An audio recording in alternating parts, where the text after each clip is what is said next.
Magandang araw sa lahat, lalong-lalo na sa ating mga kaguruan at sa mga non-teaching personnel. Dahil ngayong araw ho, March 24, 2025, nagpalabas ang Department of Education ng guidelines para sa bagong National Uniform for Classroom and Office-Based Personnel. Tingnan ho natin ang laman nito. But before that, let's have first the guidelines, okay? So, ang guidelines na ito ay para sa lahat ng mga personnel ng Department of Education, para sa mga classroom at saka sa mga office-based personnel para sa school year, for the following school years pa. And the transition period will be next school year, 2025 to 2026. Okay? So, ano nga bang inasahan dito? Number one, ito ay isang compliant with the Civil Service Commission Memo number 16, 2024 para sa revised dress code para sa government officials and employees. So, ito ay compliant na ho doon sa nasabing CSC circular.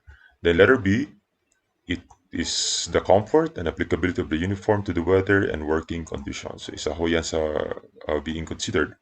3. The overall design, appearance, ensure presentability, conveying modesty, integrity, maintaining simple and allow unrestrictable movement.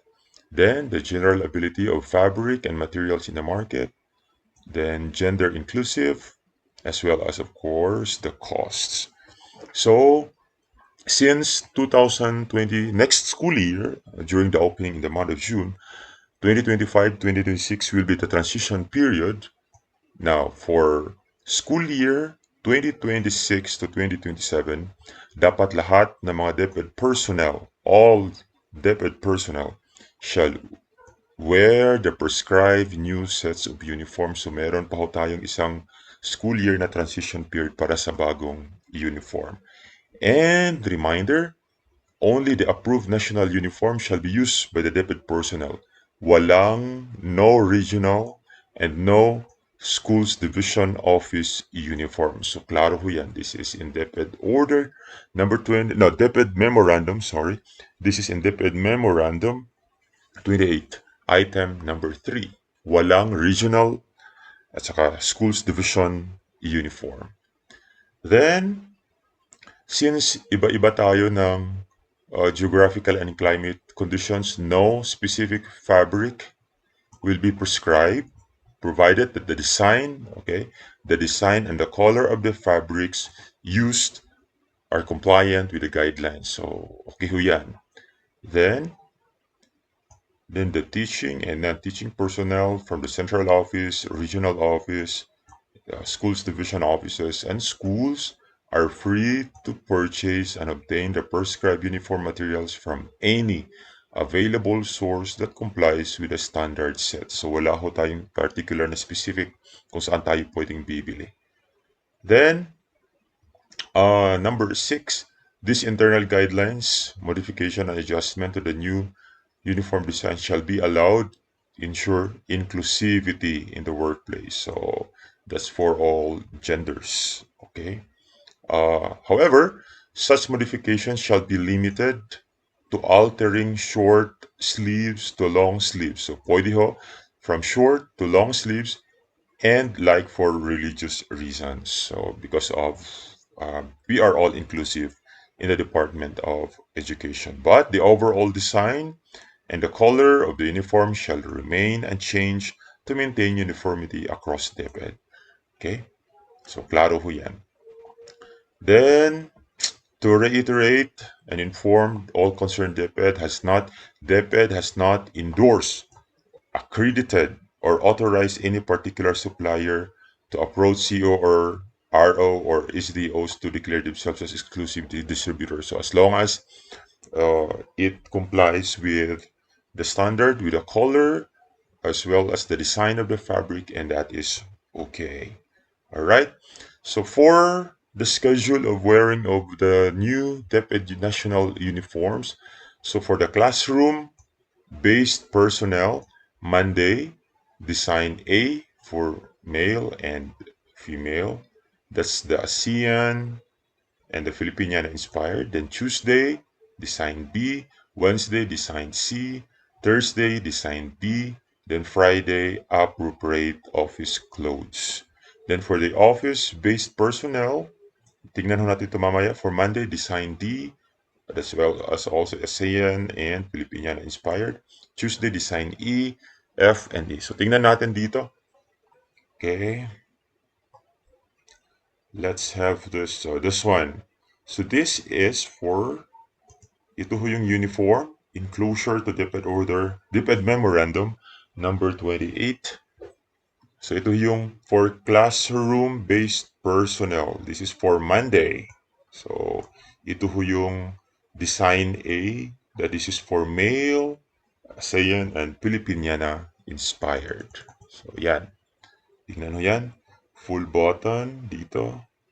Then marshmallow bone white.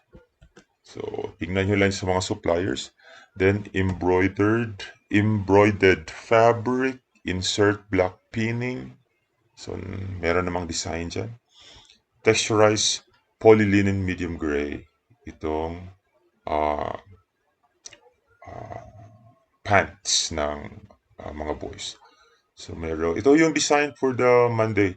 The ASEAN and Filipinian inspired. So tingnan ho yan. Ipakita nyo sa mga sastre, dressmakers.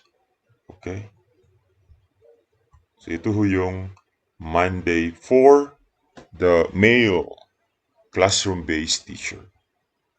Next, for the female, Monday for female is ito. Okay. So the same. Okay. Full button, slit pa din, pare-pareho lang. Okay, pareho ng design. That's for the girls. So now for the female, pero the totally yung pagkakaiba lang is the upper kasi polo at saka na, pero very inclusive uniform. Okay, next. For the classroom based para sa mga lalaki, Tuesday and Thursday uniform. This is Tuesday and Thursday uniform. Chest pocket, meron pala dito. Then yellow, indigo blue, fabric, evergreen.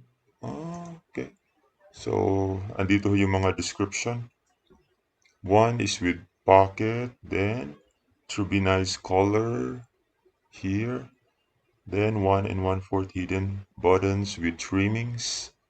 Okay. Then with side slit. That's for Tuesday and Thursday. For the girls, for the female, this is your Tuesday and Thursday. Okay. The same standard color for the with regards to the fabric with trimmings on placket, side pocket. Okay, that's for the female Tuesday and Thursday.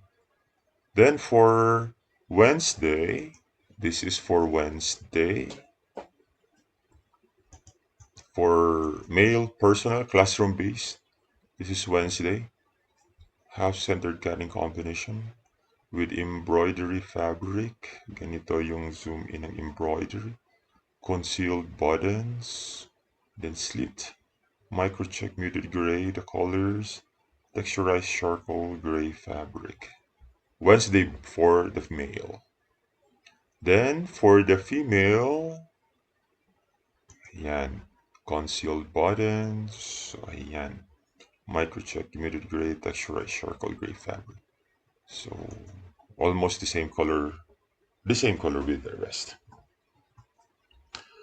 Then let's proceed to the office-based personnel. For the office-based personnel, for Monday, for the male office-based personnel, ito yung uniform.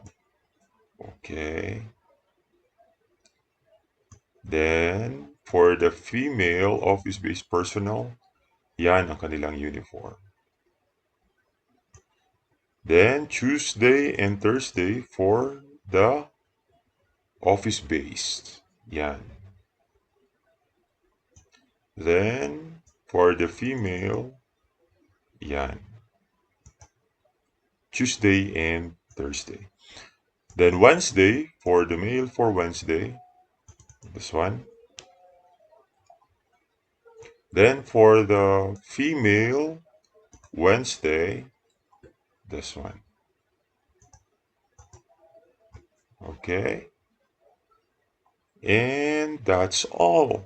So yun ho ang magiging new uniform ng mga DepEd personnel sa lahat ng mga DepEd personnel, classroom at saka office-based na mga personnel starting school year 2025-2026. That will be the transition period.